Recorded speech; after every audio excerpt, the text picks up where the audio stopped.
Hello everybody, welcome to the United Stands. I'm Mark Goldbridge and this is your latest Manchester United news as Ruben Amorim moves close to his first transfer. This will be Diego Leon, the left back from Paraguay, who is, I believe, 17. So we will be getting him for about £3 million. Lots of stuff breaking about this from this morning. I've got to give a shout out to MUFC MPB. I know they didn't break the news, but they were the first one I saw it from. So credit there. Lots to discuss as well. We'll also be talking about Marcus Rashford's price. Also want to talk about Jose wanting justice for Manchester United. Anthony Taylor is going to referee Manchester United against Man City at the weekend as well. Lots to get into. And let's start off with this then. I mean, look, let's be honest. This is not the signing that's going to change the world for Manchester United instantaneously.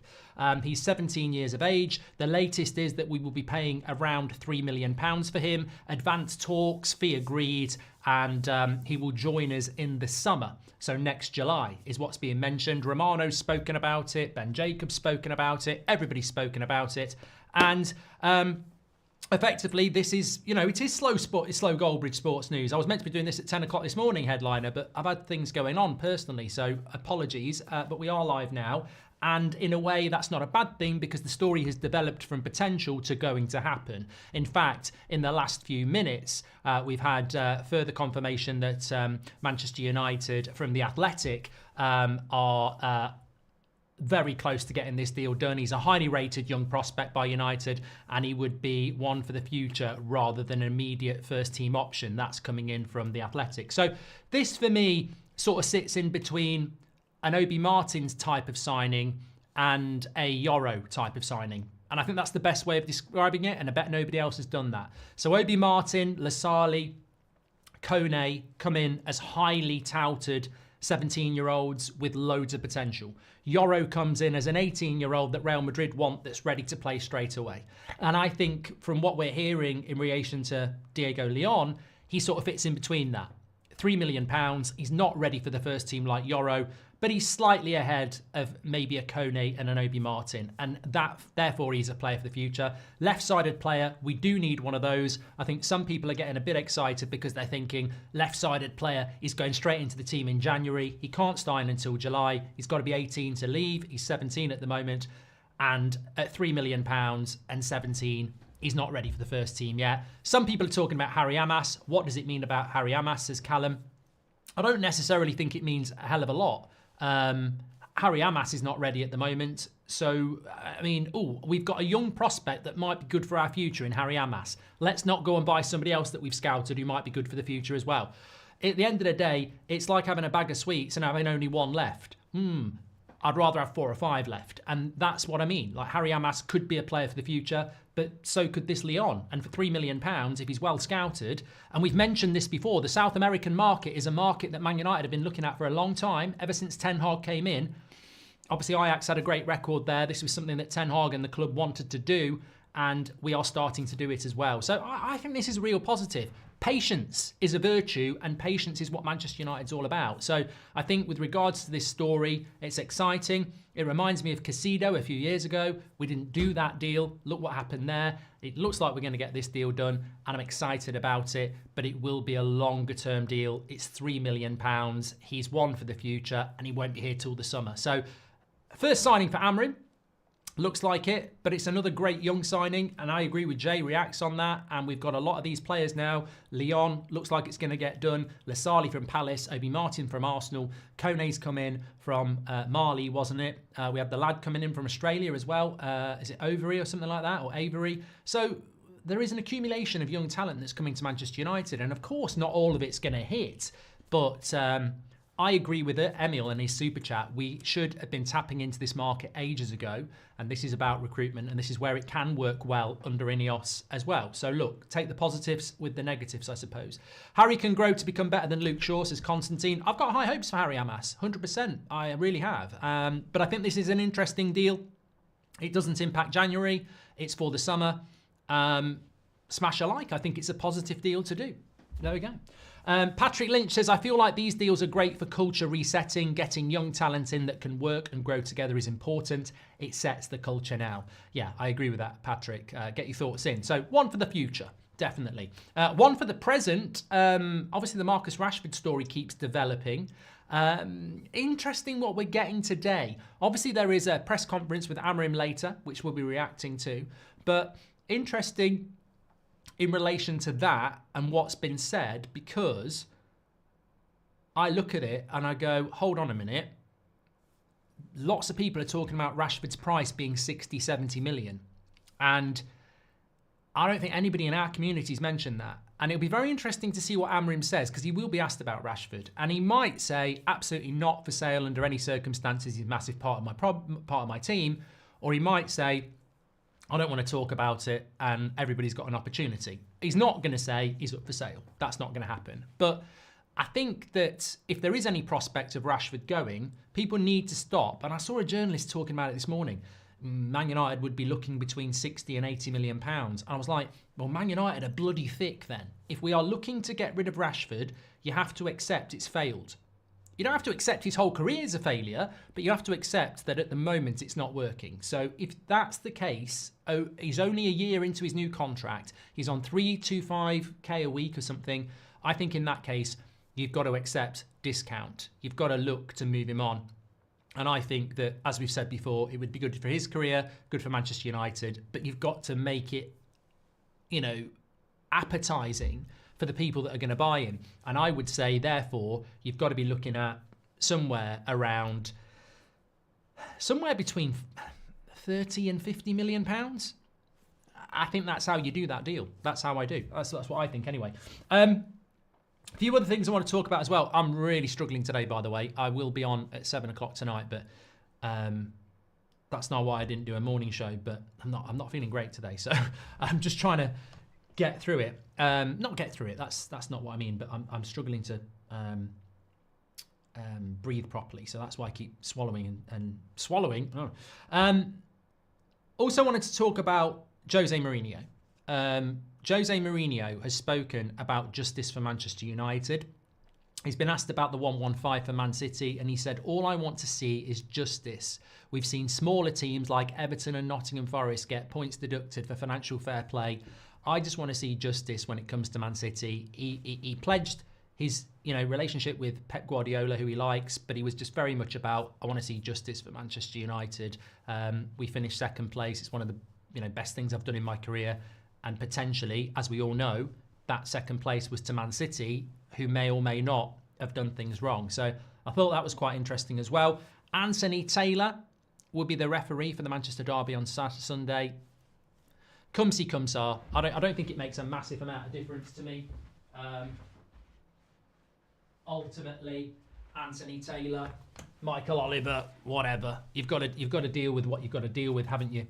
We're going to sell a lot of youth. New cash cow, says Ndibwa. Thank you very much for that. Oh, yes. I wanted to talk about this as well. Another Italian story linking another.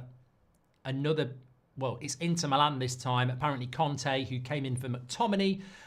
They've taken other players from in the past, like Ashley Young. They're now apparently looking at Zirkzee. So Zirkzee being linked with Inter Milan now. I mean, this is a story that just never seems to stop, does it? I just think with Zirkzee, there are some of our fans that just don't think he's very good.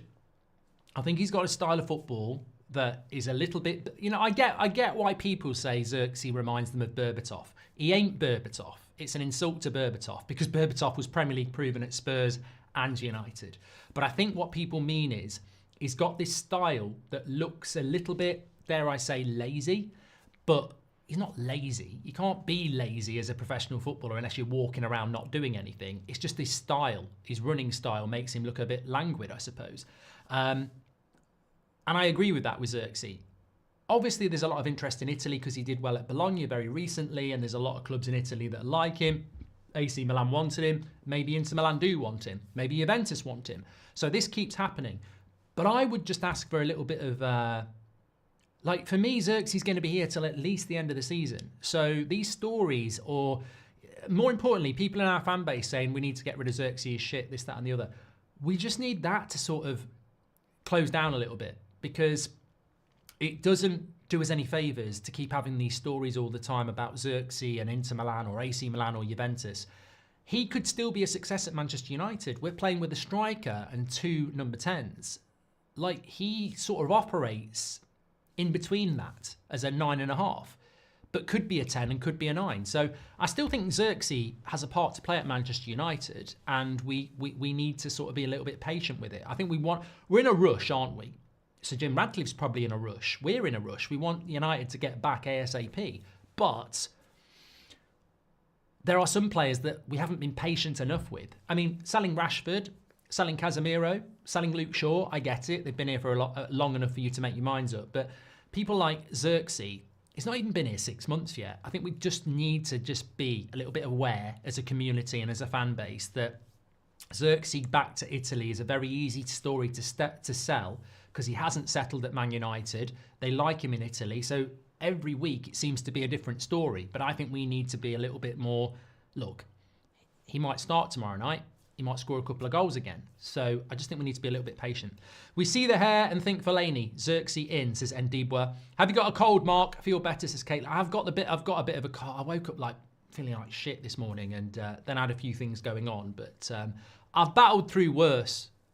I don't get them as much as I used to, Caitlin. I remember doing watch-alongs in the past with loads of tissues. And not tissues for how I would like to be doing a watch-along, although I must say I've never found football sexual. But no, runny nose, etc. Don't get them as much now. Anyway, just talking about Dutch players that may or may not have flopped at Manchester United. Girona. Hey, Girona. Hey, Girona. Did you see Liverpool-Girona last night? Donny van de Beek. Fucking hell. I mean, it's not news. I'm just saying, you look at that. I remember Fabrizio Romano being on the show about a year before we bought Donny van de Beek. And for some reason, we spoke about Donny van de Beek and we both went, oh, he'd be amazing at Man United. Never thought he was going to come to United. Came to United. Absolute nightmare. Now playing for Girona. Watched a bit of it yesterday. Oh, my God. Oh, my God. Just really, really below par again. Such a shame in relation to Donny van de Beek. But yeah, there we go. He was really poor. I know he gave the penalty away, but anybody can do that. But I just thought he was pretty poor at the end of the day. Thank you very much for that. We are back at 7 o'clock, yes. Spoken to you about Anthony Taylor, spoken to you about Rashford's price, Jose's justice, Donny van de Beek, Zirkzee. Yeah, just going back to Lyon, Diego Leon, £3.1 million, very advanced, comes in the summer, one for the future, left back, Paraguay.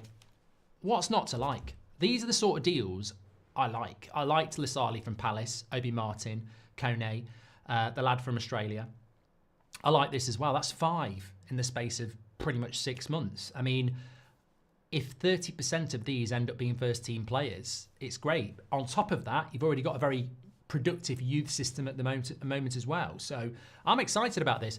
I think the only negatives I've seen is that people are like, well, he's not ready now. It's not in January. He's one for the future. It's only £3 million. But this effectively looks like it's going to be Amorim's first signing. It's just got all those things attached to it, which aren't necessarily a bad thing, I don't think. Hopefully we will still be doing stuff in January. But look, we need to build from the top to the bottom. And whilst we do need players to come in now, and we do need to sell players now, we also need to build an infrastructure. And I think it is easier, and we saw it with Ten Hag. The players that performed best for Ten Hag last season, well, we saw the iconic picture, didn't we, of Garnacho, Mainu and Rasmus. The younger players seem to adapt to Ten Hag's thinking more than the older players. You look at the players that flopped and didn't do well, it was predominantly the older players. So if you're Amorim, under a new system, the players I think are going to work better are going to be the younger players. And the more good, talented young players that we can bring in with the right mentality, the better. So, yeah, I think it's interesting. But I'm looking forward to the press conference later because I want Amorim to be asked a direct question about Rashford, sales, etc. because I think that's something we're really looking at the moment anyway.